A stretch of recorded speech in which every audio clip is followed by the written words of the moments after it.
What's up, guys? It is I, the Movie Wizard, and today we are going to check out all these 2000s movies. I love the 2000s. I always talk about the 90s on this channel. The 90s are the greatest decade ever, but I love the 2000s. Don't forget that. I mean, you can't say I make something like this and I don't love the 2000s. I mean, check it out. We got the Fryman up there. We got Meat One.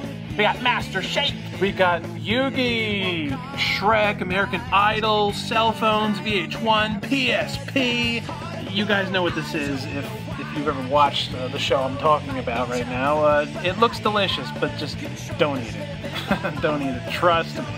Trust me. Nickelodeon, Mad TV, so much better than SNL.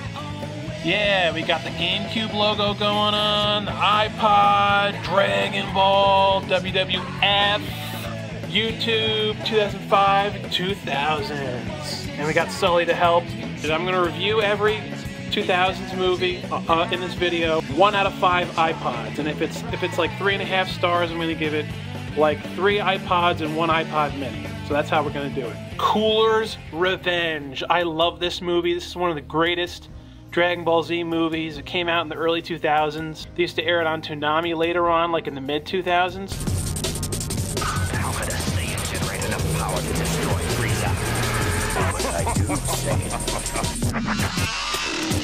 say. Cooler is the brother of Frieza. My brother was a pest. I would have killed him myself sooner or later. He was always trying to beat me. Such a great action-packed movie. This is Lord Cooler, the most illustrious fighter in the universe. Hello. I do think the battle he has with Cooler in the film is a little short, but that's okay, I guess, because it's still a great movie. Piccolo is a badass in this film. This guy right here in the middle, he's so, like, cool looking in the film, and there's lots of fan art of him, too, the guy in the blue face. This is Frieza's brother, you imbecile. And it kind of makes me wish he came back somehow because of his design. He just looks so damn cool. Even though he was, you know, a douche like the rest of the guys. But he did last the longest out of the 3 goons of Cooler. And features music by Disturbed and the Deftones. So badass, only if you have the tape you get that. What do I give Cooler's Revenge? How about 4 iPods out of 5? Why not? It's that good. Yes, time to die!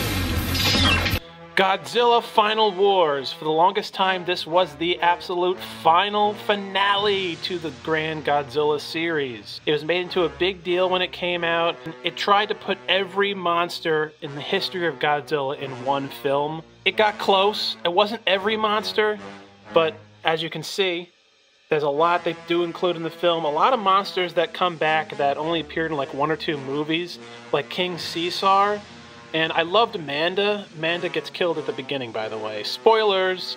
I loved Amanda from the old 60s movie. Godzilla Final Wars is epic, and we finally get to see Mecha Gigan. Gigan is like one of my top favorite Godzilla monsters. So it was awesome to finally see Gigan return and to have a mecha version of him. Because he only appeared in 2 movies before this.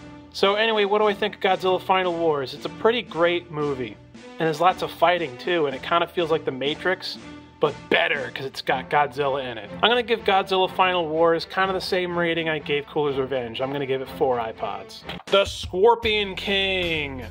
This is The Rock's first movie. His departure from wrestling, even though The Rock these days is like a shitty actor, and every movie he's literally exactly the same with 0 difference. So his acting abilities are debatable. But I still argue that The Scorpion King is a good movie. It's one of The Rock's best movies because it's his first movie, so him being this tough, badass guy, he gets an excuse for doing it for the first time. He didn't have to do that for his whole movie career. But it's a cool movie, and it's actually a prequel to The Mummy. See, The Rock first appeared as a CGI scorpion at the end of The Mummy. Or The Mummy Returns, I can't remember. Like, The Rock, technically, his first movie you could say is The Mummy. But this is his first movie where he's, like, more in it instead of a CGI scorpion.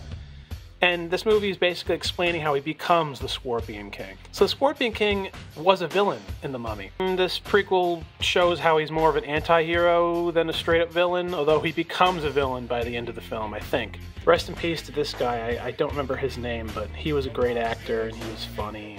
Really cool movie. I like it. 3 iPods. Rocky 6. That's right, I'm not calling it fucking Rocky Balboa. Fuck that shit. This title is terrible. I'm a giant Rocky fan, and I love this movie, and I saw this in the theaters back in the day in 2006. Never give up and never stop believing. I loved how he ran up the steps in the film with snow. They never did that before, because they showed him run up the steps before, but this time, the fact that it was snowing and he ran up those steps shows how much tougher he was willing to put his body through for him to do one more final boxing match. And it is better than Rocky V, although Rocky V, as we look back at it as fans, is actually a good Rocky movie. I love Rocky VI. It's absolutely great. I'm so glad he made it. We really thought this was going to be the end of Rocky, and I guess it kind of was in the end. 3 Beanie Babies and 1 iPod Mini. Harry Potter and the Chamber of Secrets. In my opinion, this is the best Harry Potter film, aside from The Goblet of Fire. I love this movie. I love the battle at the end with the serpent. You got the sword. The Phoenix, Dobby, was a funny character. And like the first film was great, but then the second one it was like times 10, like better. Like it had everything the first one had, but just amped up. And this was before the series became stale, in my opinion. And yeah, I know that's a controversial opinion that a lot of big Harry Potter fans don't agree with, but in terms of the movies I'm really talking about, because I never read all the books, and it's a damn shame it's the original actor of Dumbledore's final screen appearance. Cursed me. Yo! Who are you? Oh, Harry, it's me, Dumbledore. But Dumbledore isn't... Listen, I'm a different actor in every movie. It's funny, it has great music. What else can I say about the Chamber of Secrets? I wish I could say more, but it's been so long since I've seen it. Well, I'll give Chamber of Secrets 3 iPods and 1 iPod Mini. Rush Hour 3! Man, I love this movie series, and look at how cool this looks. That's why I got this DVD, because I already had this in like a DVD pack of all 3. It'd be cool if they made another Rush Hour movie. I would love that. Maybe like a 4th one, but you don't need to do 5. And the 3rd one kind of did feel like it really ended a trilogy right. Rush Hour 2 was amazing, and Rush Hour 1 was great, but Rush Hour 3 was also great, but the second one was the best one. This one had some really funny humor in it. Some of the humor in this movie is a little dated, but it's still hilarious. I think Chris Tucker's hilarious. I love Jackie Chan. I grew up with him. The tuxedo, all that cool stuff. Look at that. That's sick, right? Rush Hour 3 is a great movie. So what do I give Rush Hour 3? I'll give it 3 Beanie Babies. Not 3 Beanie Babies, 3 iPods. Anger Management. This is one of my favorite movies of all time. I give Anger Management 5 iPods. Feel the love. This movie is really relatable, and it has a good message for those out there who have problems with anger management. There's so many hysterical lines in this film, and the relationship they have is hilarious. Jack Nicholson is hilarious. Adam Sandler, hilarious. This actor is hilarious in the movie, and I forget what his name is. And I feel like an ass that I don't remember his name. But I remember he said in the film, I think Eskimos are smug. Sound is a derivation of an old Eskimo word that mothers use to calm their children. I see. Eskimos seem nice. Yeah, they do. I think Eskimos are smug. Hold that thought, Chuck. So...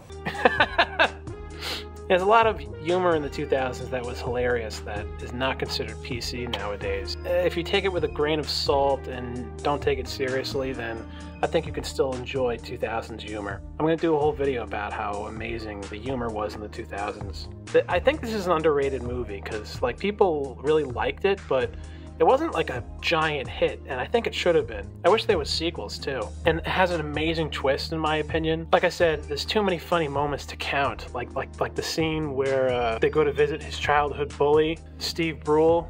Hilarious, hysterical. Like I said, 5 iPods, by far.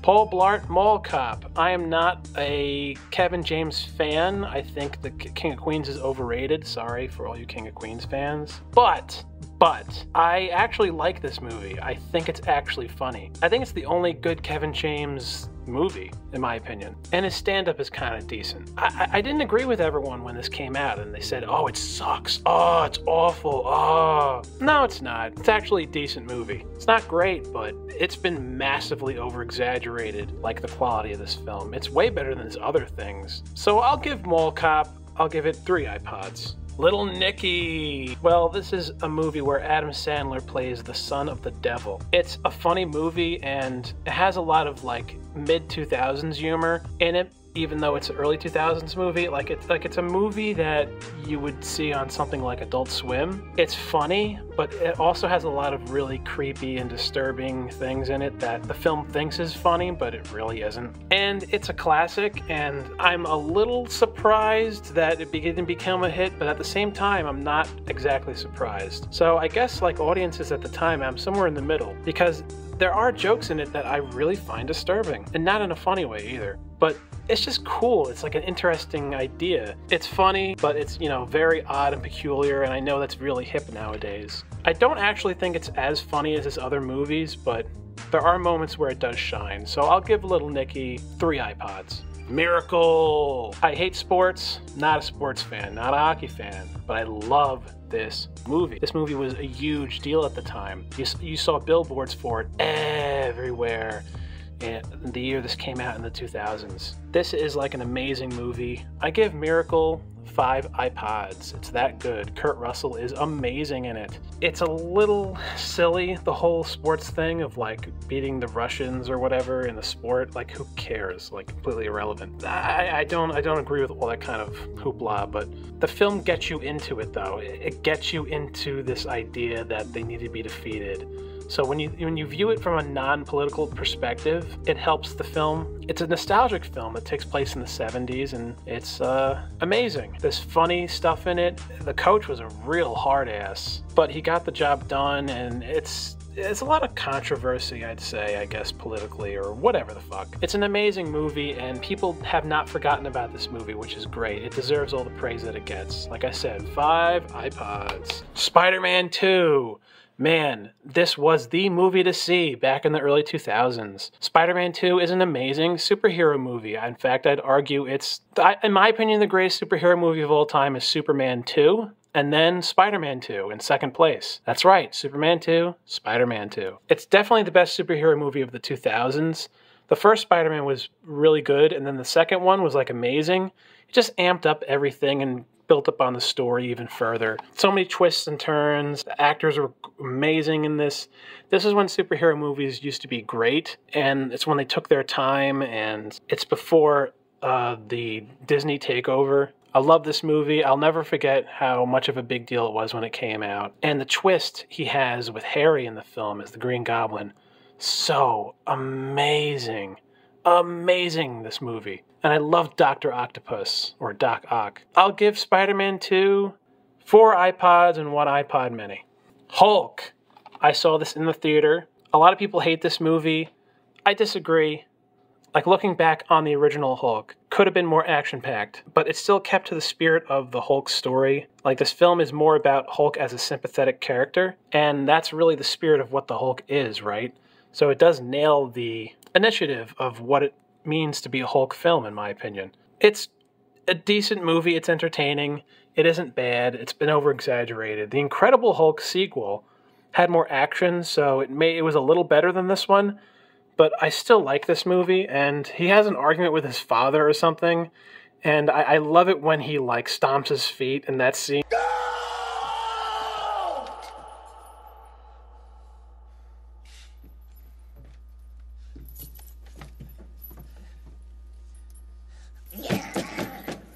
And that scene was so memorable when he was pissed. I laughed at that.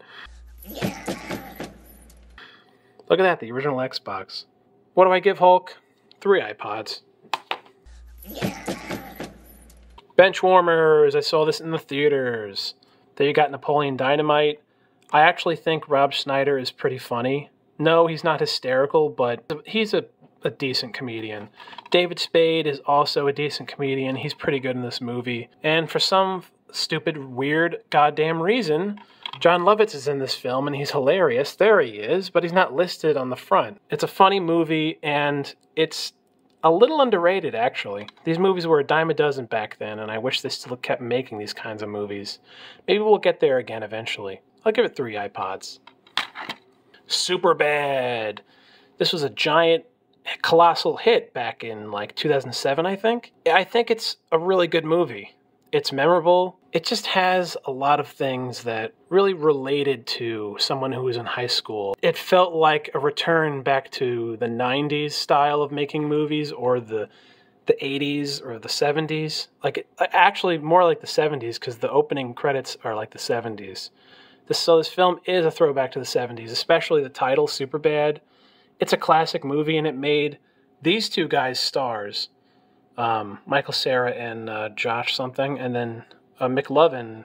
I don't remember what else he was in, but he was like a big deal at the time. And it's a good movie. It's funny. This is when Seth Rogen wasn't an asshole. Memorable, classic 2000s movie. I give Superbad 3 iPods and 1 iPod Mini.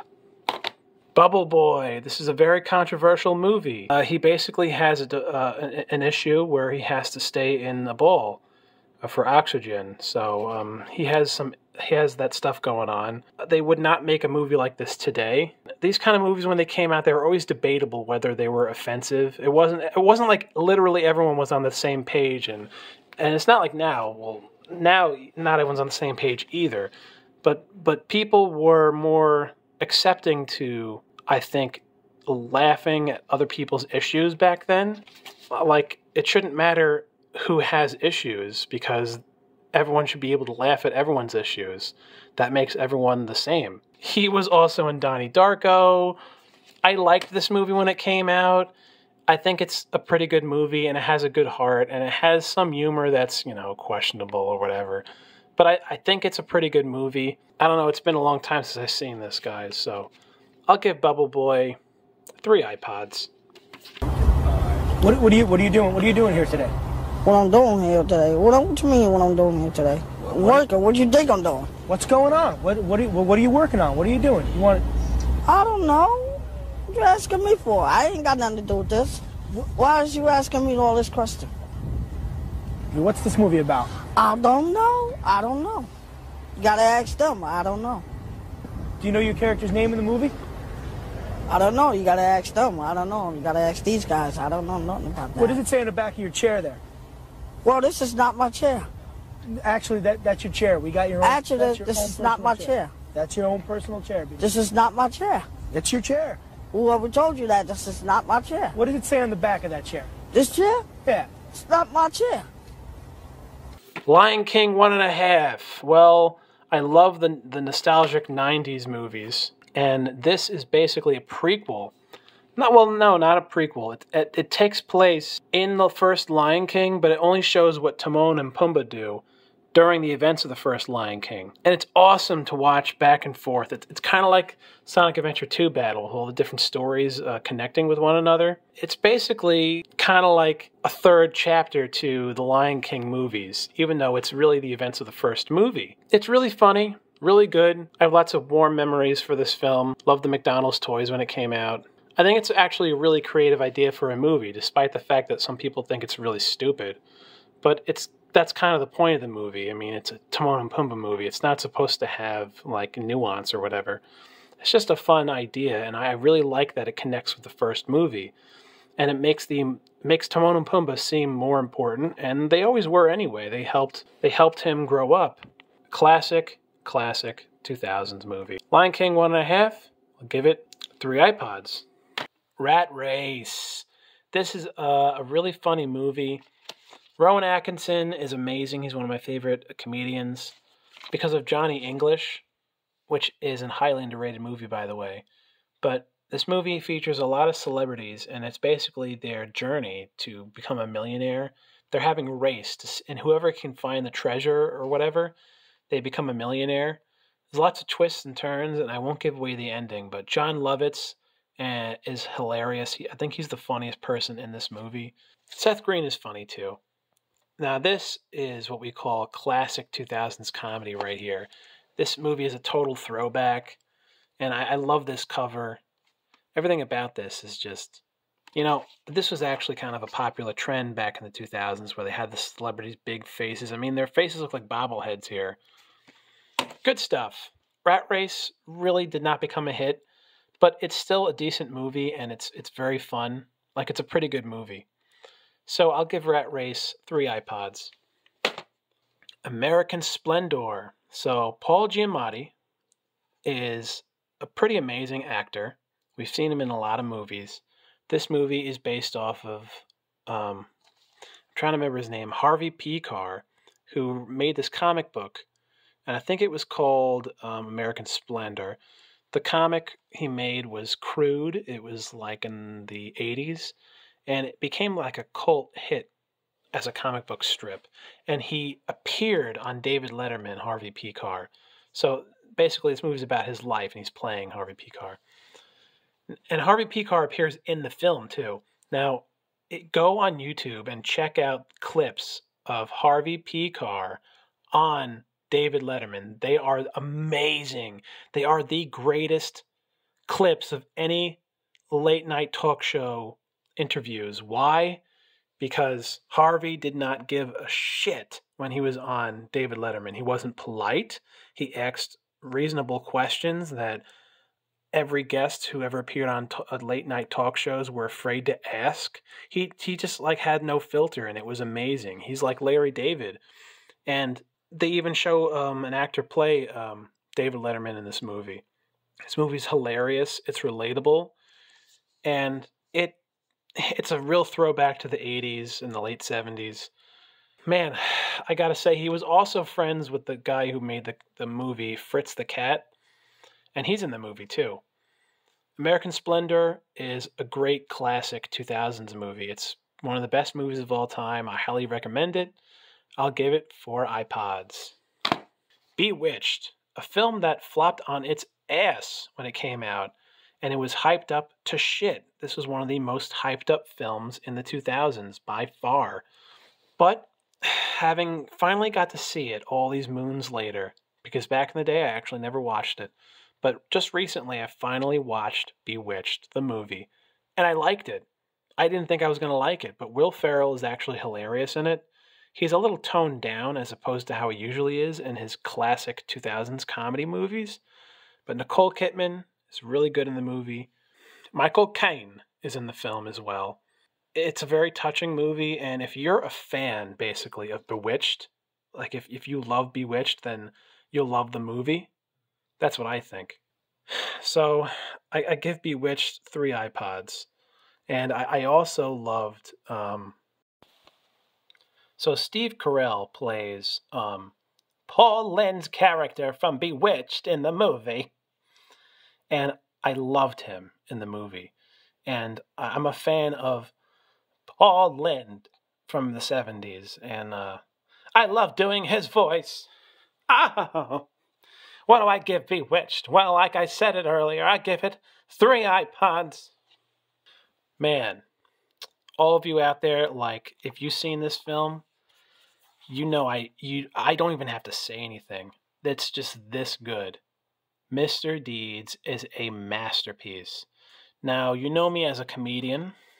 I've done stand-up. I've had my own sitcom. I've made comedy movies. I write a lot of jokes. I've made people laugh since I was a little kid. I know comedy, guys. Mr. Deeds, the 2000s movie, is one of the funniest movies of all time. It's so entertaining that despite how stupid it is and how slightly annoying the movie is, it's so funny. I actually have to give it 5 iPods. And yeah, look at that. How awesome is that? Blockbuster. That's right. So, yeah, it's mine now, baby. I didn't have to return it. Classic movie. So funny. He's hilarious in it. Everyone in this movie is hilarious, and the jokes just keep on coming. Rewatching this is like a time capsule back to the 2000s. She was really funny in it, too. Like, everyone's funny in it. Man, what a classic. Even though it's basically kind of a ripoff of the movie King Ralph, with John Goodman, which I reviewed before in my Movie Wizard 90s reviews. But apparently Mr. Deeds was originally a movie from like the 50s or some shit. But it was a boring political movie. It wasn't even a comedy. But this is supposed to be a remake of that movie. And it's nothing like the original Mr. Deeds. This is actually great. So, hopefully you grew up with this film. If not, if you're still alive, you still got a chance. Check out Mr. Deeds. It's Mr. Sandler's masterpiece. 5 iPods. The League of Extraordinary Gentlemen. The League of Extraordinary Gentlemen. Starring Sean Connery. So, I'm a big monster movie fan, and as you can see, this film has the Invisible Man. I don't hate this movie. A lot of film critics despise this movie and think it's trash. And Sean Connery actually says he regrets making it, and it was his final movie. I like The League of Extraordinary Gentlemen. I unironically like the movie. I don't get it. I don't think it's a crappy movie. If you love Indiana Jones, if you like Sean Connery and like the old monster movies and adventure and stuff, like, this is a cool movie, guys. I mean, it's a good movie. I like it. And it's from the director of Blade, and I'm a giant Blade fan, so I'll give the League of Extraordinary Gentlemen 3 iPods. I also love that this is the full screen is gold, and the widescreen is silver. I like that the gold version is the full screen because back in the day, full screen used to be the gold standard for watching movies back in like the 2000s before the late 2000s destroyed that and made everything widescreen. And I still mad about that, but no one cares anymore. Only dinosaurs like me care about full screen movies, apparently. A Knight's Tale, Heath Ledger, before he became the Joker. This was one of his big movies. And it kind of went a little bit under the radar, but it's a classic movie. You got to check it out. It's funny. It's relatable. And I rewatched this a million times in the 2000s. It's awesome. Now, there's a lot of cliche things in this film, especially the villain and the hero and the girl and all that stuff. But it's so entertaining. It's like it feels like it doesn't matter. It's definitely Heath Ledger's best movie, in my opinion, unless you count The Dark Knight as his best film. But this is really a classic movie that anyone that's a fan who grew up in the 2000s, a 2000s boy or girl, check it out. Knight's Tale. I'll give it 3 iPods. I also love the song Golden Years they used in the film that David Bowie made because, you know, it fits that. Driven, Sylvester Stallone. Now, this is like a movie where he takes on a driving role. I like the movie. It screams 2000s and like just it feels like a commercial in a lot of ways when you watch it. Like it's very drenched in kind of like a NASCAR fan's dream. Some people really hate this movie, and yeah, it flopped, but I think Driven's a good movie. No, it's not great, and yeah, it could have been better, but actually Stallone isn't even the main character in the film. Someone else is, if I recall. I only watched it like once or twice or some shit. But Sylvester Stallone is my favorite actor of all time, so I just love the fact that he made this and proved that he can put himself in any kind of role and do an excellent job, in my opinion. Driven, I'll give it 3 iPods. Not a bad movie. So, Kicking and Screaming is one of the funniest movies of all time. There is too many funny parts in this movie to ignore. It is hysterical. Robert Duvall is hilarious as his jackass father in the film. And for some reason, it doesn't have the person who was the football coach in the film, the famous football coach who becomes part of Will Ferrell's team, but Mike Ditka, I think. He was hysterical in the movie. He should be listed here. And I wish he made more movies because he was hysterical. Like I said, they don't make comedy movies like this anymore. This is like Will Ferrell's golden age. And Kicking and Screaming is a massive classic film. Now, it's so funny, like, I'd have to give it like 4 iPods, but I don't know. I guess I'll still give it 4 iPods because it's that entertaining. So, Kicking and Screaming. Semi-Pro is one of my favorite all-time movies. I saw this in the theaters when it came out, and I think this is also Will Ferrell's masterpiece. Jackie Moon. I give Semi-Pro 5 iPods. It's that good. It's that funny. Like I said, it's one of the funniest films ever. It's actually underrated. People do not really mention this film, and for some reason, it just goes under the radar. It was like him at the height of his comedy, and there's lots of great actors in this film. Woody Harrelson's in it. He's not even listed at the top. Okay. Well, like I said, it's an amazing movie. Check it out.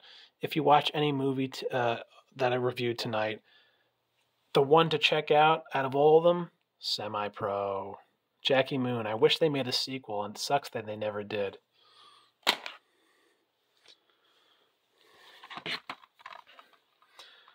Donnie Darko is an experimental film that keeps you guessing really what's going on throughout the whole film. It's basically a mystery drama / horror movie. I think it is a 4-star film. I love Donnie Darko. There's a lot of people think it's a stupid movie. I disagree. I don't think it's stupid. It actually it has a lot of religious symbolism in it. I never saw the sequel, but I really want to. It's a really interesting movie, and I just like the direction they took with it. Everything means something. The whole thing with the rabbit, it has to do with Alice in Wonderland and the devil and Jesus, and people don't see that in the film because they just, I don't know. People get the wrong idea about this film. It's meant to be deep, and I really like that about it. Now, there are a little bit of things in it that are dumb, but it's still a great movie in my opinion. I love the mystery of it all. So, what do I give Donnie Darko? I'm going to give it 4 iPods. The Rocker, Rainn Wilson. I love The Office, and he was hilarious on The Office. Now, this film is great. It's underrated as well. It came out in the late 2000s. I only liked it when it first came out, but the longer I watched it, I loved it. And the songs they play in the film are actually really good. It's funny, and also Jeff Garland's in the film. He's not listed. Okay. So, what do I give The Rocker? I'm going to give The Rocker 4 iPods. It's that funny. It's that good. And this is really addressing it on the comedy scale. All right, I'll give it 3 iPods and 1 iPod mini. The Rocker is great. The Love Guru flopped extremely hard on its ass when it came out at the movie theaters. This film was one of the most overhyped films of all time. In fact, I'd argue maybe the most overhyped film, like literally ever. I remember like people thought this film was going to be a colossal, massive hit because people loved Austin Powers like I did. And so everyone thought Mike Myers was this like comedy god. So anything Mike Myers did after Austin Powers, people thought it was going to be like another gold nugget. But The Love Guru, this should not be covered. The Love Goo. I think it's actually a pretty good movie. And I don't think it's bad. My God, the over-exaggerations on this film for it being bad is pretty wild. If you laughed, then you should like the movie. Vern Troyer, rest in peace. He was also Mini-Me in Austin Powers. He was very funny in this movie. And the scene with the office is hilarious. You know, Vern actually kept the desk and all the other trinkets in his house after the film. And you can see it on his YouTube channel if it's still up there. Rest in peace to Vern. He had a hard life. But this is a good movie. I don't care what anyone says. I'm going to give Love Guru 3 iPods. Sorry. Fun with Dick and Jane was not a big hit when it came out, but I think it's a really great movie. It actually blew my mind when I first saw it. It's relatable in a painful way. Like, you don't want to relate to them, but you do. It speaks to the human condition, and it's also hilarious. Jim Carrey was still hilarious and still amazing in the 2000s. Tia Leone was also great in the film as his wife. She was funny, and she was really good in the movie, too. So, I just said a mouthful, but what do I give it? Fun with Dick and Jane, 4 iPods. And the message of the film is probably more relatable now, as people seem to be more desperate these days, which is very sad. We come to our final movie, once again. Pretty sad that it's the final one, because I'm having too much fun tonight. But here we got a 2000s comedy classic. There's Just Something About Mary. I like this movie. I think it's funny. It's some crazy story where they're obsessed with this girl, Mary, and all these guys want to be with her, and the adventures they have leading up to winding up with Mary. This is when Ben Stiller was like one of the funniest comedians of all time. I don't think he's an overrated comedian. I love Ben Stiller. He's hilarious, and the other actors in this movie are really funny too, and the movie's just really well done, and it became memorable to people, and it's too bad they never made a sequel, but this is a classic, and even though the cover looks like a chick flick, it's not bad, trust me. It's actually really good. This cover does not give the movie justice, but it is a classic 2000s movie that hopefully will make you laugh and all that kind of stuff. Well, what do I give? There's Just Something About Mary. I'll give it 3 iPods and 1 iPod mini.